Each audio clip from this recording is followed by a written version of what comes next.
Hello everyone, welcome back to scholar G classes. तो friends, जैसा कि आप लोग जान रहे हैं, मॉडर्न हिस्ट्री बीपीएससी के सारे क्वेश्चंस का ये पार्ट 2 है, क्योंकि पार्ट 1 आपको पहले कराया जा चुका है। तो चलिए देर न करते हुए आज शुरू करते हैं पार्ट 2, क्योंकि 38वीं से लेकर के 62वीं तक के सारे आपको बीपीएससी के जितने भी क्वेश्चंस आए हुए हैं उनको क्वेश्चंस कराया जा रहा है। तो मॉडर्न का पार्ट 2 है। इससे पहले एंशिएंट, मिडिएवल और मॉडर्न का पार्ट 1 इस चैनल पे आपको दिया जा चुका है। तो जो लोग नहीं देखे हैं वो जाकर के देख सकते हैं। तो पहला क्वेश्चन है आज का, 106 तक हो चुका था, 107 से शुरू करेंगे।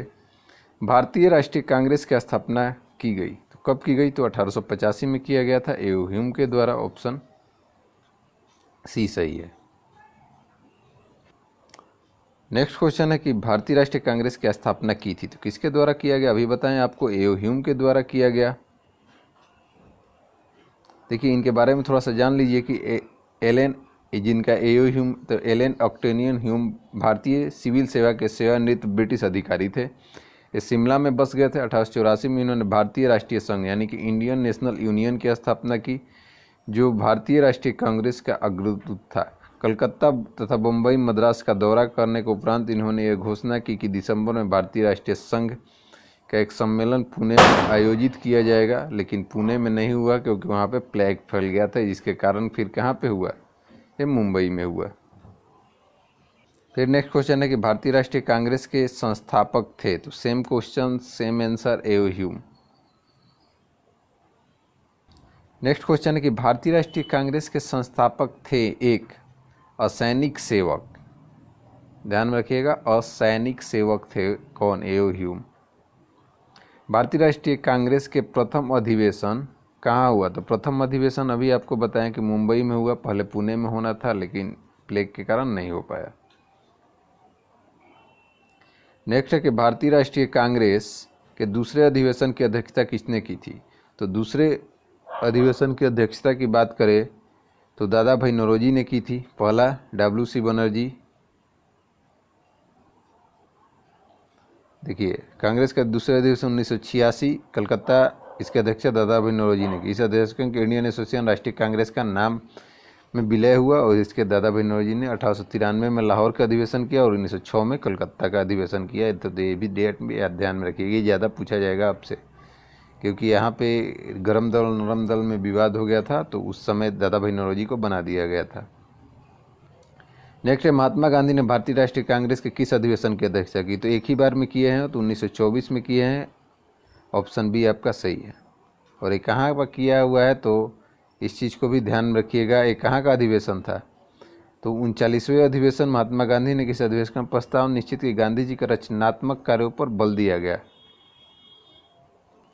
और ये बेलगावी में किया गया था। नेक्स्ट क्वेश्चन है कि इंडियन नेशनल कांग्रेस के प्रथम भारतीय महिला अध्यक्ष। देखिए, प्रथम भी है और प्रथम भारतीय पूछा गया, तो भारतीय की अगर बात करें तो हो जाएगी सरोजिनी नायडू। अब कब और कहाँ? तो ये हुआ था 1925 के कोलकाता अधिवेशन। कोलकाता अधिवेशन या नागपुर, इस चीज़ को थोड़ा सा देख लीजिए।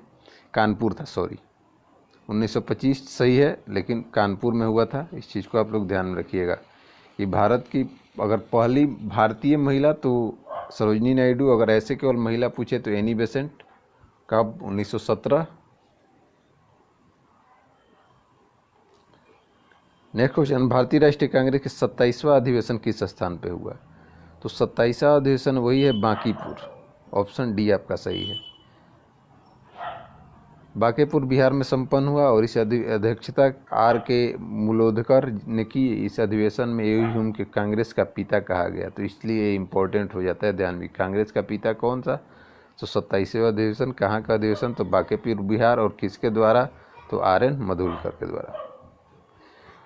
पुस्तक poverty and un British rule in India किसने लिखी? तो poverty and un British rule in India दादा भाई नौरोजी के द्वारा लिखा गया था। धन का सिद्धांत भी इसको कहीं कहीं लिख के पूछा जा सकता है, तो ऑप्शन बी आपका सही है।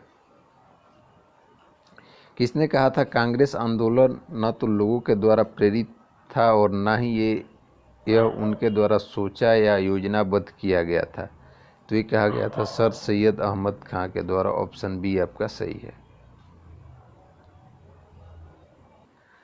नेक्स्ट क्वेश्चन है कि मुझे विश्वास है कि कांग्रेस अपने विनाश की तरफ जा रही है और मेरी यह बड़ी इच्छा है कि भारत में रहते हुए कि इसके शांति प्रिय निधन के लिए मैं इसके सहायक बनूं। तो किसके द्वारा कहा गया था? तो लॉर्ड कर्जन के द्वारा कहा गया था। ऑप्शन सी आपका सही है। नेक्स्ट है कि निम्नलिखित में से किस वायसराय के कार्यकाल में भारतीयों को राय बहादुर और खान बहादुर की उपाधियां प्रदान करना प्रारंभ हुआ? तो राय बहादुर और खान बहादुर की उपाधियां लॉर्ड लिट्टन, ध्यान रखिएगा, लॉर्ड लिट्टन जिसने प्रेस के ऊपर प्रतिबंध लगाया था, उसी के द्वारा, उसी के कार्यकाल में खान बहादुर और राय बहादुर की उपाधि देना प्रारंभ हुआ था। ऑप्शन बी आपका सही है। अधिकतर नरमपंथी नेता थे, तो अधिकतर नरमपंथी नेता जो थे वो शहरी क्षेत्र से थे। ऑप्शन बी आपका सही है। नेक्स्ट है कि निम्न में से कौन उग्र उपग्रंथी नहीं था? तो अगर इसमें बात करें तो गोपाल कृष्ण गोखले। तो गोपाल कृष्ण गोखले उदारवादी खेमे से संबंध थे, यानी कि ये उग्रपंथी उपग्रंथी नहीं हुए। तो यह स्वभाव और मृदु न्यायप्रीति विश्वास करते थे। नेक्स्ट है कि भारत सेवक समाज की स्थापना किसने की? तो भारत सेवक समाज की स्थापना किसके द्वारा? गोपाल कृष्ण गोखले। ऑप्शन सी आपका सही। 1905 में गोपाल कृष्ण गोखले ने भारत सेवक मंडल यानी कि सर्वेंट ऑफ इंडियन सोसाइटी की स्थापना की, जिसका उद्देश्य क्या था? तो जिसका उद्देश्य भारत में सेवा के प्रचारक तैयार करना था। नेक्स्ट है कि रजनी पाम दत्त ने कहा, वे साम्राज्यवाद से लड़ते भी थे और सहयोग भी करते थे। उन्होंने किस राजनीतिक गठबंधन के बारे में यह कहा था? तो यह कहा गया था किसके लिए? तो भारतीय राष्ट्रीय कांग्रेस के लिए। ऑप्शन ए आपका सही है। भारतीय राष्ट्रीय आंदोलन गर्मपंथियों के प्रभावाधीन आया कब? तो 1906 के बाद, क्योंकि तभी जाके सूरत अधिवेशन 1907 में क्या हो गया था? विवाद हो गया था और कांग्रेस विभाजित हो गई थी। बाल गंगाधर तिलक लोकमान्य तिलक के नाम से जाने लगे जब वे एक लोकप्रिय शिक्षक जो उन्हें लोकप्रिय अखबार शुरू लगे रैंड मर्डर केस के अभियुक्त बनाए हुए शिवाजी और गणपति उत्सव शुरू किया। उपरोक्त में से कोई नहीं, तो उपरोक्त में से कोई नहीं हो जाएगा। ऑप्शन ई आपका होगा। चलिए जानते हैं क्यों। तो ब्रिटिश सरकार ने बाल गंगाधर तिलक को पुणे के असिस्टेंट कलेक्टर रैंड की हत्या के मामले में अभियुक्त बनाया। तिलक को दोषी पाया गया, उन्हें 18 माह का कठोर कारावास हुई और पत्रकारिता के कारण इनका पहली बार जेल जाने वाले यही व्यक्ति थे, बाल गंगाधर तिलक।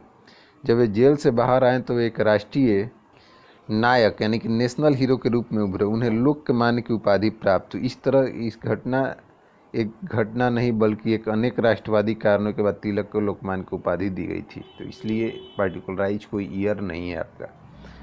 नेक्स्ट है, निम्नलिखित में से कौन सा नेता कांग्रेस का गरम दल से संबंधित था? तो गरम दल से संबंधित अरविंद घोष हो जाएंगे। Option A. लाल लाजपत राय, बाल गंगाधर तिलक, बिपिन चंद्र पाल और अरविंद घोष। लाल बाल पाल ये तीनों बहुत ही फेमस थे गरम दल से। नेशनल काउंसिल ऑफ एजुकेशन की स्थापना कब हुई? तो नेशनल काउंसिल ऑफ एजुकेशन की स्थापना 15 अगस्त 1906 को हुई थी। राष्ट्रीय शिक्षा के क्षेत्र में सर्वप्रथम 8 नवंबर 1905 को रंगपुर नेशनल स्कूल की स्थापना हुई। 16 नवंबर 1905 में कोलकाता में एक सम्मेलन में आयोजन किया गया। इस सम्मेलन में राष्ट्रीय साहित्य, वैज्ञानिक, तकनीक, शिक्षा देने के लिए राष्ट्रीय शिक्षा परिषद यानी कि नेशनल काउंसिल ऑफ एजुकेशन 15 अगस्त 1906 को सदगुरु दास बनर्जी द्वारा राष्ट्रीय शिक्षा परिषद की स्थापना की गई। इस चीज़ को ध्यान में रखिएगा, बहुत ही इम्पोर्टेंट क्वेश्चन है। कब? तो 15 अगस्त 1906।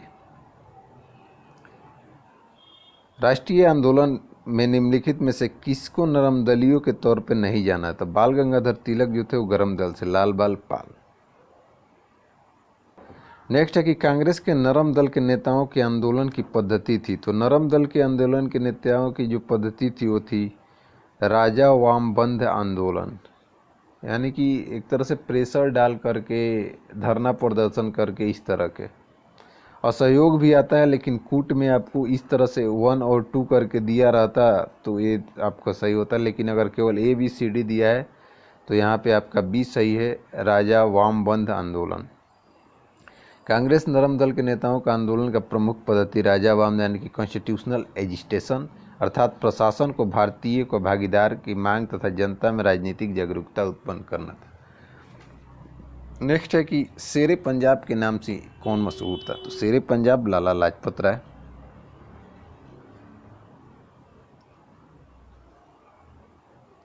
अभिनव भारत से कौन संबंधित है? तो बीडी सावरकर, एक गुप्त संस्था था अभिनव भारत, ऑप्शन ए। यहाँ पे देखिए कुछ फैक्ट दिए हैं जो आपको जानना चाहिए। वर्ष 1904 में, स्थान नासिक महाराष्ट्र, संस्थापक बीडी सावरकर।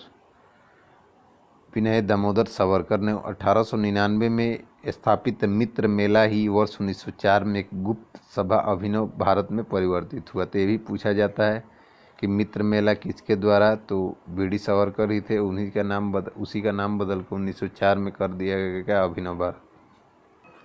नेक्स्ट है कि मुजफ्फरपुर में किंग्स फोर्ड की हत्या का प्रयास कब किया गया? तो मुजफ्फरपुर में किंग्स फोर्ड की हत्या का प्रयास 1908 में किया गया था और इसमें खुदीराम बोस और प्रफुल्ल चाकी ने एक बम फेंका था, लेकिन किसी दूसरे की गाड़ी पर ही चला गया था, जिसमें प्रफुल्ल चाकी ने अपने आप को आत्महत्या कर ली थी और खुदीराम बोस को फांसी दे दिया गया था। निम्नलिखित में से कौन सा एक राष्ट्रीय समाचार पत्र नहीं था? तो राष्ट्रीय समाचार, तो द टाइम्स ऑफ इंडिया राष्ट्रीय समाचार पत्र नहीं था। क्रांतिकारी गतिविधियों की कौन सी पत्रिका जुड़ी नहीं थी? तो क्रांतिकारी गतिविधि से जो नहीं जुड़ी थी यंग इंडिया, ये गांधी जी के द्वारा। तो ये गांधी जी वैसे भी क्रांतिकारी गतिविधियों में शामिल नहीं थे। नेक्स्ट है कि नीचे दिए गए विकल्पों में से राष्ट्रवादी समाचार पत्रों में द हिंदू, केसरी, बंगाली, हिंदुस्तानी, सुधारक संपादकों के नाम का संयोजन ज्ञात कीजिए। तो अगर बात करें तो देखिए द हिंदू किसके द्वारा?